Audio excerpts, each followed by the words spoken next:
बजा बिगुल चुनाव का, तीव्र है सियासी रण का शंखनाद। सियासी कुरुक्षेत्र की मिट्टी भी है अब जंग को तैयार। होगी यूपी के अस्तित्व के लिए कटाक्ष के तीरों की बौछार। हम बताएंगे किसकी होगी जीत और किसकी होगी हार। तो सी न्यूज भारत पर जुड़े यूपी विधानसभा चुनाव की महक कवरेज से। नमस्कार, मैं हूं अखिलेश पांडे और आप देख रहे हैं सी न्यूज भारत। वक्त हो चुका है न्यूज आवर का।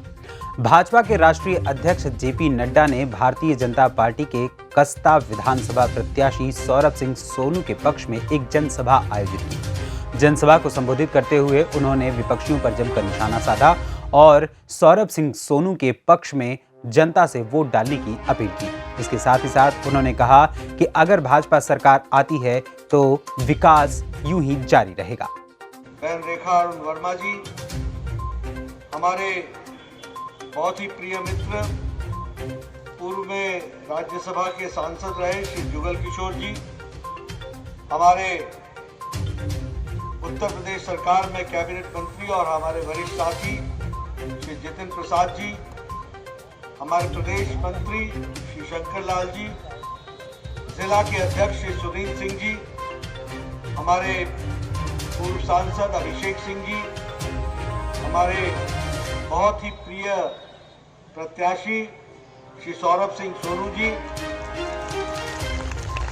रमाकांत मिश्रा जी, विजय शुक्ला जी, श्याम किशोर तिवारी जी, यहाँ उपस्थित सम्मानित मंच और यहाँ बड़ी संख्या में आए हुए हमारे सभी नौजवान साथी, माताएं बहनें, मातृशक्ति, मेरे बुजुर्ग और मेरे मीडिया के साथी, प्रिंट मीडिया और इलेक्ट्रॉनिक मीडिया के मेरे साथी, आप सब लोग काफी देर से इतनी बड़ी संख्या में यहाँ एकत्र आए।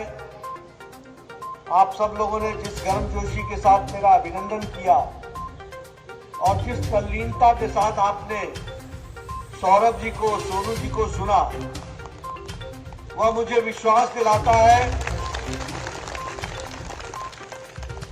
आपकी ये तालियों की गड़गड़ाहट भी मुझे विश्वास दिलाती है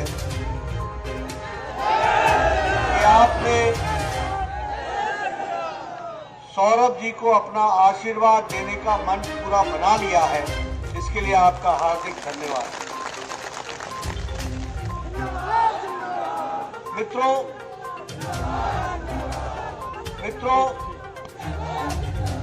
सौरभ जी को तो आपने चुनाव जिताने का मन बनाया है और इनको आपने विधानसभा भेजने का मन बनाया है, लेकिन सिर्फ सौरभ जी विधानसभा के अंदर पहुंचे, यही हमारा लक्ष्य नहीं है। ये हमारा लक्ष्य का माध्यम है। सौरभ जी के विधानसभा पहुंचने से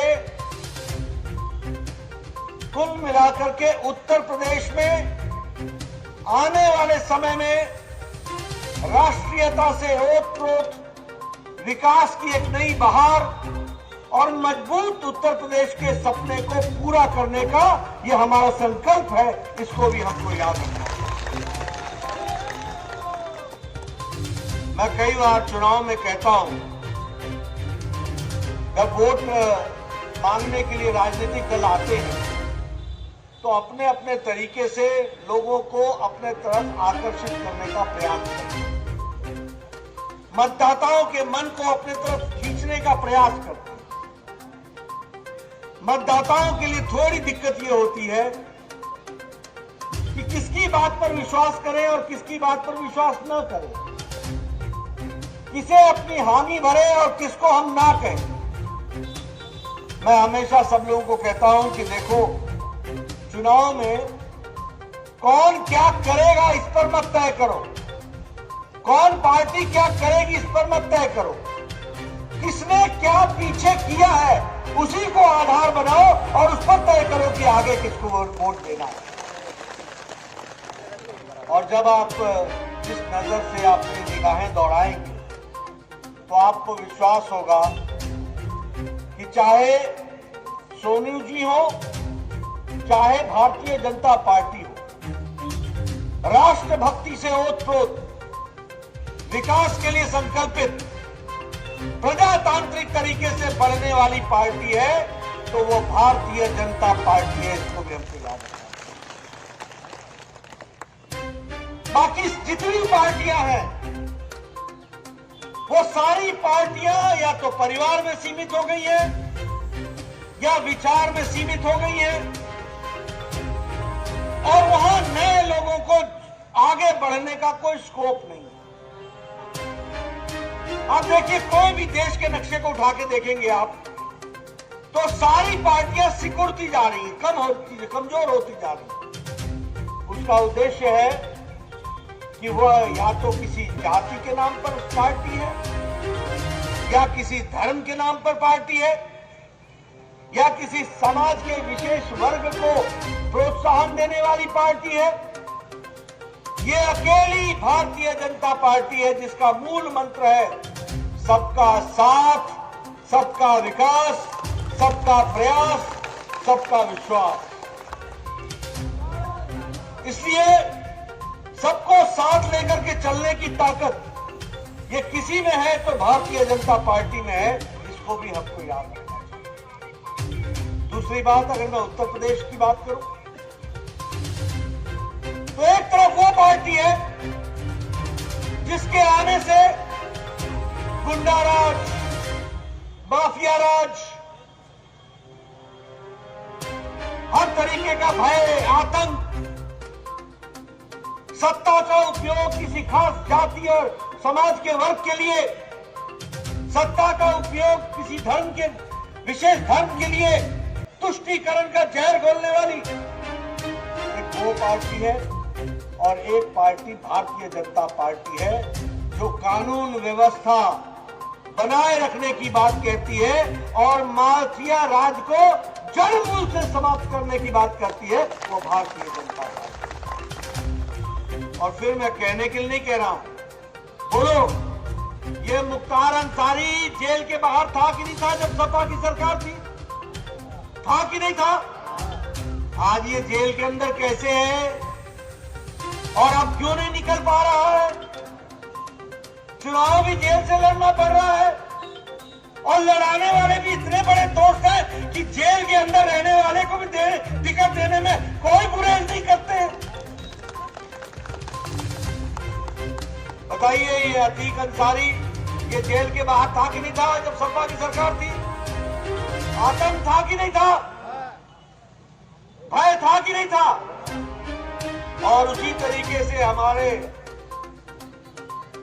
इसी राजनीति में धर्म के नाम पर तुष्टीकरण करने वाले और जहर घोलने वाले आजम खान भी तेल से मंत्री बनकर के दंदनाते थे कि नहीं दंदनाते थे?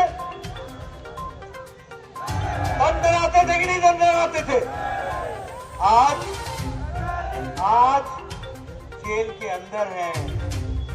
ये सपा है जिसमें प्रत्याशी आधे जेल के अंदर है और आधे बेल पर है।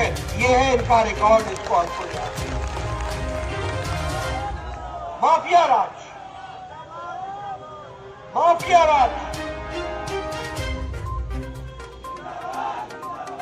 उसी तरीके से हम जब ये चर्चा करते हैं तो हम यह भी कहते हैं कि हम विचारों की पार्टी, सिर्फ कुर्सी पर बैठने नहीं आए हैं, कुर्सी पर बैठ करके देश को मजबूत करने आए हैं, उत्तर प्रदेश को मजबूत करने आए हैं। बताइए, 75 साल में कभी किसी ने सोचा था कि धारा 370 को धाराशाही करेंगे?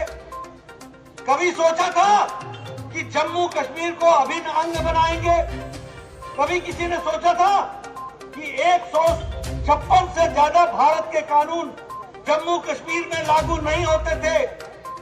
महिलाओं के उत्पीड़न का कानून लागू नहीं होता था, भ्रष्टाचार उन्मूलन का कानून नहीं लागू होता था, बच्चों के साथ उत्पीड़न का कानून जम्मू कश्मीर में लागू नहीं होता था। ये मोदी जी ने उनकी सोच, उनकी इच्छा शक्ति और अमित शाह की रणनीति ने धारा 370 को धाराशाही कर दिया और भारत के साथ अभिन्न अटूट अंग के रूप में उसको स्थापित करने में भी अपना योगदान दिया। इसीलिए मैं कहता हूं कि हम विचारों की पार्टी। कभी किसी ने सोचा था कि सुप्रीम कोर्ट कह रहा है कि मुस्लिम बहनों को ये 3 तलाक के दंड से इनको आजाद कराओ, 3 तलाक के दंड से। पाकिस्तान में 3 तलाक नहीं है, बांग्लादेश में 3 तलाक नहीं है, अफगानिस्तान में 3 तलाक नहीं है, सीरिया में 3 तलाक नहीं है, ईरान में 3 तलाक नहीं था, इराक में 3 तलाक नहीं है। ये सब मुस्लिम देश हैं, लेकिन हमारे भारत में 3 तलाक विराजमान था। सुप्रीम कोर्ट कहता था कि इससे मुक्ति दिलाओ, किसी में ताकत नहीं थी। नरेंद्र मोदी जी ने मुस्लिम बहनों को 3 तलाक के दंड से आजाद कर दिया और एक नई जिंदगी जीने का उनको अधिकार दिया।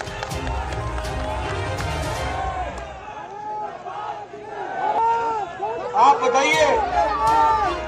बताइए ये कार सेवकों पर गोलियां चलाई गई थी कि नहीं चलाई गई थी? चलाई गई थी, नहीं चलाई गई थी? आजकल अखिलेश बाबू मंदिर मंदिर घूम रहे हैं, घंटी बजा रहे हैं। अब घंटी बजा करके क्या होगा? आप पछतावत हो क्या जब चिड़िया चुग गई खेत? अरे ये भारत की जनता है, ये उत्तर प्रदेश की जनता है, यह यहाँ पवित्र भूमि, कस्ता की भूमि, ये भूमि के लोग सब जानते हैं अच्छी तरीके से। और आज खुशी होती है कि अयोध्या में भव्य राम मंदिर बन रहा है, इसको भी हमको याद रखना चाहिए। लखीमपुर से सी न्यूज संवाददाता अवनीश की रिपोर्ट। फिलहाल इस खबर में इतना ही। देश दुनिया की तमाम खबरों के लिए देखते रहें सी न्यूज भारत। हर खबर आपके साथ, आपके हाथ।